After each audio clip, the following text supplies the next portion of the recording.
What's happening, people? And once again, welcome back to youtube.com/CubCamTV for this, another edition of Cubreacts, as we jump into another full EP review. I want to say, first of all, that I have unfortunately cut my tongue open, so speaking is a little bit difficult, but I very much want to make sure we do get this video up online, so apologies if I'm slightly slower or slightly more convoluted in the way that I am talking. It's purely so that I'm actually able to, because this really does hurt quite a fair bit. As always, though, friends, if you are new to the channel, please make sure you are getting involved by hitting that subscribe button on the right-hand side of the page, turning notifications on, of course, leaving a like, leaving a comment, and all of that good stuff. Now, we are going to be reviewing a very exciting project today, and that is, of course, Magixx's brand new EP that goes by the name Atom. Now, as an overall creation, this is a very solid body of work. I want to do a bit of background on the project before we do actually jump into it, though. Obviously, Magixx is an artist represented by the Maven family, an artist, one of the more recent additions to that Maven family as well, who started off the year pretty strong, if I'm being honest with you, with the Love Don't Cost a Dime re-up alongside A Star, which, again, from a viewer's perspective, definitely carried on pushing that idea of collaboration within the Maven collective, obviously A-Star being another member of that group, and it worked really well. I definitely think these two came together quite nicely and created a very kind of bubbly creation. Alongside that, this year, we've also seen the launch of Chocolate, which did well in pushing Magixx forward and allow him to continue growing that popularity, both in a local sense and internationally as well. He also popped up on Overdose as well, bracketed Overloading, of course, which is a wicked single, one of my favourite kind of rally tracks of the year, alongside the rest of the Maven collective. So Crayon, A-Star, Ladipo, Boy Spice, and we also saw Don Jazzy pop up on that one alongside Magixx himself. That one's gone on to achieve 6.7 million streams on Spotify over time, which is it's a crazy amount of streams to have kind of created, to be honest with you. But it sets things up really nicely for this EP. His first drop since 2011 in regards to a full body of work, which does take the name Atom. It's been a vibrant run that does need to be topped off with an exciting project like this, which it's safe to say this one does deliver on the exciting front. It goes into a lot of different areas over a shorter 4-track standing, and we're going to jump into each of those tracks individually. We do open up with All Over, which in its own way is quite a cool creation, to be honest with you. It focuses on quite choral vocal backdrops and minimal kind of drum sweeps with a metallic tint. Again, the drums have this really kind of shiny edge to them, almost like an industrial style metallic kind of drum being hit, and that's the sort of sound that we're getting for the sort of syncopated snare, which works really, really nicely. And it introduces us to the more sort of delicate side of Magixx vocal-wise, allowing him room to really showcase that vocal skill in a lot of different directions, and we do get a really nice overall creation with this one.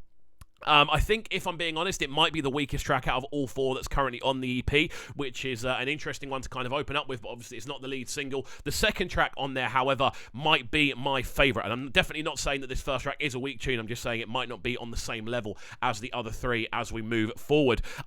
Weak Enjoyment comes up next, which for me is everything I want to hear from a Magixx creation. This one, a much more kind of bouncy theme, focusing on really skippy percussive elements and almost like a post-carnival style whistle, which is thrown into that percussive arrangement. Again, it's laced together with beautiful vocal backdrops and smooth chord progressions. This is a tune that you could play at a barbecue. It's a tune you could play at a party. It's a tune you could play when you're chilling at home. It's a tune you could play when you're driving. There are a lot of different implementations for this tune and where it could be played, and for me, both from a DJ perspective and as a fan, this is a really important thing for a tune to have that versatility within its applicability. And again, it's got really smooth chord progressions. You get to hear some wicked kind of almost choral backdrops in there as well. It's definitely a tune that you could play in a lot of different places, and for me, this is potentially my favourite track on the project. Again, I really like the fact that it does have that bouncy kind of texture to it, and there's sort of traditional elements woven into it as well. It just goes to a lot of different places in quite a short space of time. A running theme we do actually see on this EP is a shorter track length. There's nothing over 3:30 as far as I'm aware. 3 of the tracks are actually under 3 minutes long in length as well. So it's an interesting way to kind of put together a full project that is actually under 15 minutes long. Personally, I quite like it when projects are a little bit longer. I like the fact that you can kind of dive into a lot of different areas, but there's a real sort of a real kind of merit to be had in being able to go into all of those different areas over a shorter period of time, both tune-wise and tune length-wise. And that's something that Magixx definitely does achieve across this as an overall project. Shia then follows, which has been used as the lead single to really push this EP prior to the release.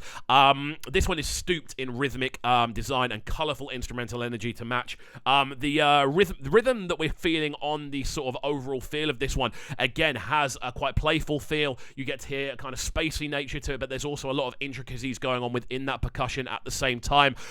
It does have a quite spicy feel, and I do like the overall arrangement on this one, but the shorter thing could actually play against it in the long run.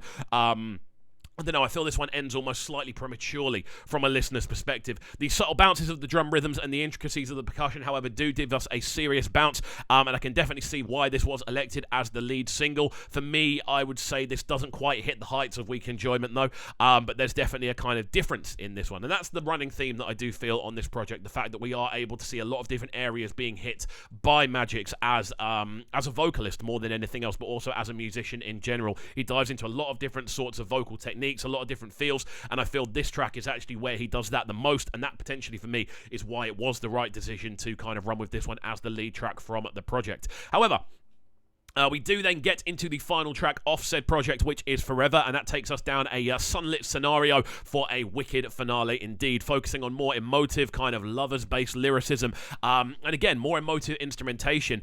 Again, the theme that I keep mentioning is the idea of variation, and each track has its own kind of standing within the EP. Each track does work as a standalone, which I feel is quite an important one, but they do blend together quite well to tell an overall story of what Magixx is up to, where he's kind of going as an artist, and also where he is at emotionally at the same time. The percussive knocks and the groovy rhythmic intricacies on this one really come across well, especially when they're topped with that kind of subtle saxophone line going on in the backdrop as well, and Magixx bringing some really tidy vocal energy to the table with this one as well. This works as a groovy way to round off the project, which I have very much thoroughly enjoyed listening to. And again, it's all about variation. When you're putting together a shorter EP project like this one, which again only has 4 tracks on there, the most important thing in the world is to make sure that you are getting a variation of styles, and that's something that is definitely achieved across this one. I actually think the production value across this EP is very, very good as well. A combination of spacey yet rhythmic themes going on all the way through. For me, Weak Enjoyment is definitely the highlight, just for the extreme blend of styles that we do see on that one. I love hearing a lot of different things happening on one tune. And overall, I think we get to really dive into the delicacy of Magixx vocal as well. The fact that we get to try so many different sounds and styles, and he is able to really enunciate different sorts of styles of lyricism, different styles of vocal technique, and different styles of vocal delicacy at the same time. Overall, I did very much enjoy this, and I think this is a bit of a statement of an EP. From an artist perspective, this kind of says to me that he's ready to push into the forefront of what Mavin are doing and kind of push himself onto a more sort of international stage. A lot of the artists involved with Mavin are now pushing for that international recognition, and I think Magixx is someone that definitely has his eyes set on that moving forward. So there we go. Guys, I am keen to hear your thoughts on this EP. I want to know which track is your favourite, if you think it should have been a longer EP. Does the length of this EP really work for you? I want to hear all your thoughts on the EP in the comments section down below, so please do get involved and let me know exactly how you are feeling.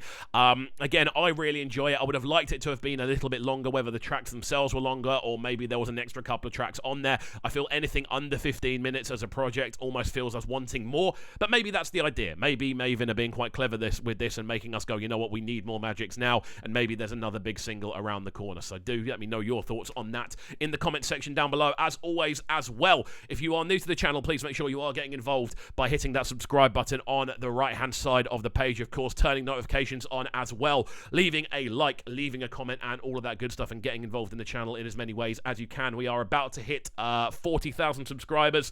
I think we're going to hit that by Thursday, which is going to be absolutely crazy. Big up to each and every one of you who has been involved in that journey. We're going to continue to bring you content, and if you would like to see more EP reviews such as this one, do let me know in the comments as well. Anyway, hopefully you enjoy the rest of your day, and we shall see you all next time. Have a good one, and peace.